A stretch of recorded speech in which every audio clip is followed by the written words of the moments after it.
Yes, good morning students. Now what we have done up till here, एक बार वो recap कर लेते हैं.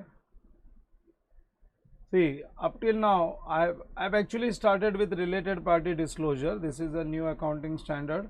And in related party disclosure, मैंने ये समझाया है कभी भी कोई भी transaction अगर related party से होता है तो उसमें कुछ ना कुछ प्राइस कंसेशंस हो सकता है.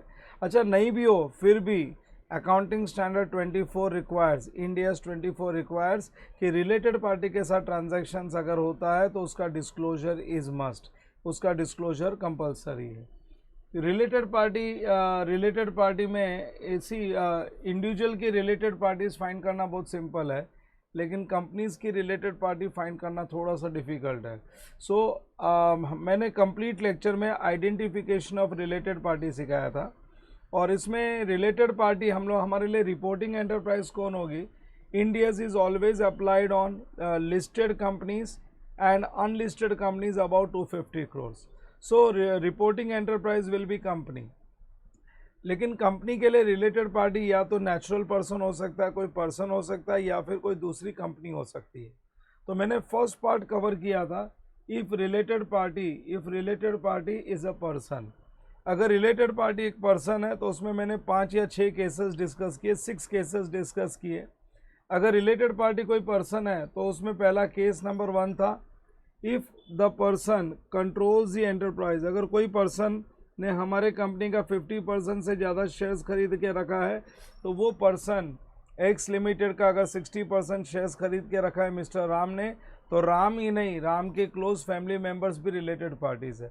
क्लोज फैमिली मेम्बर्स में कौन आ जाएगा? स्पाउस, चिल्ड्रन, ब्रदर, सिस्टर, फिर उसके बाद में mother, father and spouse dependents, and even domestic partners dependents, ये सब क्लोज फैमिली मेम्बर्स में आ जाएंगे. सो अगर राम ने 60%, 50% से ज़्यादा शेयर्स खरीद रखा एक्स लिमिटेड का, so mister Ram and his close family members will become related parties of the company X limited. फिर उसके बाद में केस नंबर 2 था अगर कोई पर्सन सिग्निफिकेंट इन्फ्लुएंस एंजॉय करता है रिपोर्टिंग एंटरप्राइज में. Let's suppose Ram holds 42%. Significant influence कब होता है? जब भी मोर देन 20% शेयर होल्डिंग हो कोई कंपनी में अप टू 50%, क्योंकि 50% के ऊपर तो कंट्रोल आ जाता है, वो तो फिर कंट्रोल वाला केस बन जाएगा. So more than 20% up to 50% share holding. तो यहाँ पे mister Ram holds 42% voting power in X limited. So याद रखना एक्स लिमिटेड के लिए मिस्टर राम और उसके close family members related parties बन जाएंगे. हम लोग कंपनीज के रिलेटिव्स ढूंढ रहे हैं, कंपनीज के relatives.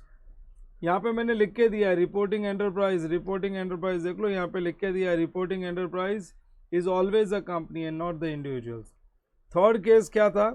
If reporting enterprise is a joint venture of a person. अरे दो जन ने मिलके एक बिजनेस एक्टिविटी बनाई है, mister A and mister B, दोनों ने मिलके एक जॉइंट वेंचर कंपनी ओपन की है ए बी लिमिटेड. सो ये A B limited joint venture concern है, ये रिपोर्टिंग एंटरप्राइज होगी because individuals can not be reporting enterprises. Ind AS 24 applies on companies.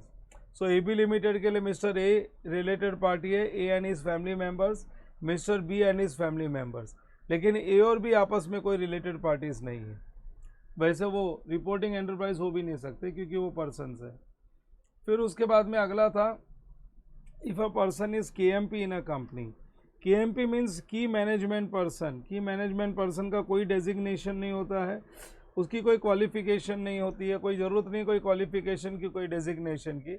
अगर कोई भी पर्सन के पास 3 पावर है, प्लानिंग, डायरेक्टिंग एंड कंट्रोल, अगर ये 3 पावर है तो वो पर्सन को हम के एम पी बोलेंगे. अगर मिस्टर राम के एम पी एक्स लिमिटेड का, तो एक्स लिमिटेड के लिए mister Ram and is close family members related parties बन जाएंगे. फिर उसके बाद में मैंने समझाया था अगर कोई अपने होल्डिंग कंपनी का के एम पी है तो सब्सिडरी कंपनी का वो रिलेटेड पार्टी बनेगा क्या? Answer is yes. देखो मिस्टर राम के एम पी था किसका? एक्स लिमिटेड, जो कि पेरेंट कंपनी थी वाई लिमिटेड की. सो वाई लिमिटेड के लिए भी अगर मिस्टर राम पेरेंट कंपनी में प्लानिंग, डायरेक्टिंग, कंट्रोलिंग 3 पावर चल रहा है तो वो सेम पावर उसके सब्सिडरी में भी चल सकता है, क्योंकि पेरेंट कंपनी जिसको कंट्रोल करती है mister Ram will control that company also. So for reporting enterprises Y limited हमारी रिपोर्टिंग एंटरप्राइज है, इसके लिए Ram and his family members will also become related party. फिर केस नंबर 6 में मैंने 3 पॉइंट दिया था, ये सबसे इंपॉर्टेंट था, दैट मिस्टर राम एक कॉमन पर्सन है।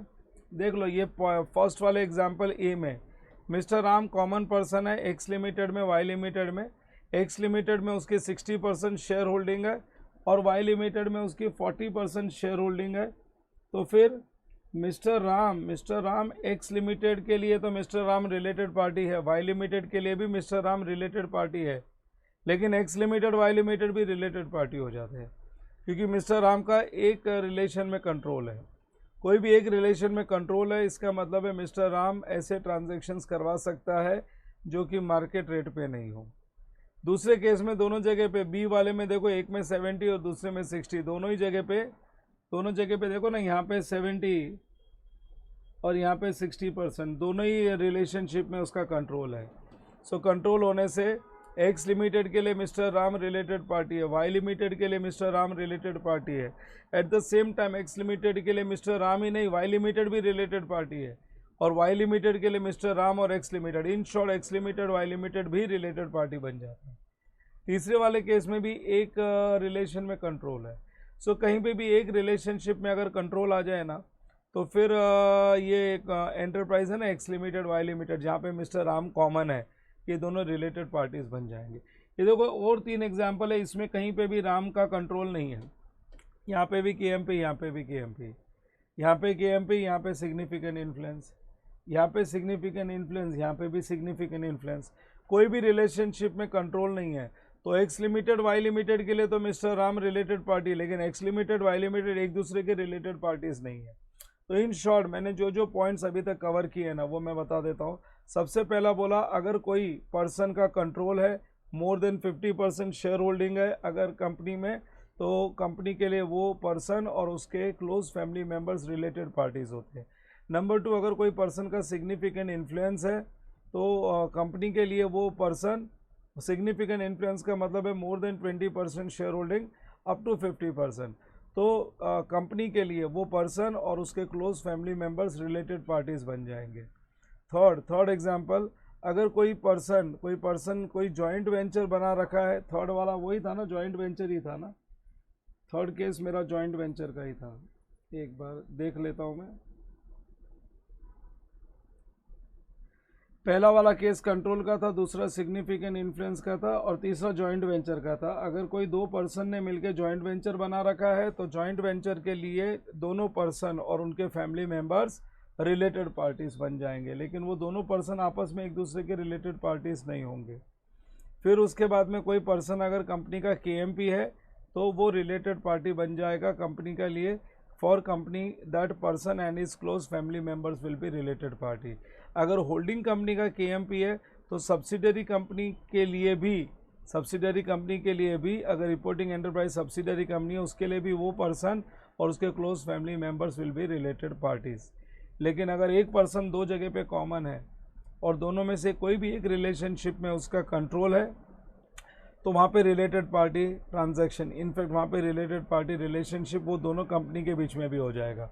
जैसे mister Ram was common in X limited and Y limited, और एक रिलेशन में मिस्टर राम का कंट्रोल था, तो X limited Y limited will become related parties.